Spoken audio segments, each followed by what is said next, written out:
ভাই আমি একটা খাই। আচ্ছা ভাই খাও।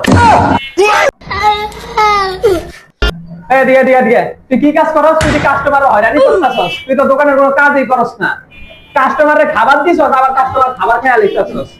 এমনি তো আমার দোকানতে তুই চাঙ্গে পালাবি, তোর আর কাজ করা লাগবো না, তোর তো কোনো কাজই আমি দেখি না। কি ওস্তাদ কি কেমন? কাস্টমার আইসে, কাস্টমার খাবার দিলাম, আর সকাল থেকে দোকানে সব কাজ আমি করলাম, আর কাস্টমার খাইতে গেলে আল্লাহ একটা খাইলাম।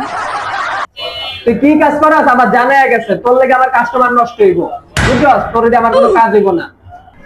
আমি তো কাজই করি না, তাহলে সপ্তাহ 10 দিন ছুটি দেন, আমি কক্সবাজার ঘুরে আসি। বাপরে ওস্তাদ 10 দিনের ছুটি দেন। কি? ওস্তাদ 10 দিনের ছুটি দেন। কি? তুই যে 2 দিন অ্যাবসেন্ট দিছ, কয়টা আগে কাটতে রাখু? কি? তুই যে 2 দিন অ্যাবসেন্ট দিছ, কয়টা আগে কাটতে রাখু? কি? তারপর যা, যাই কাজ কর।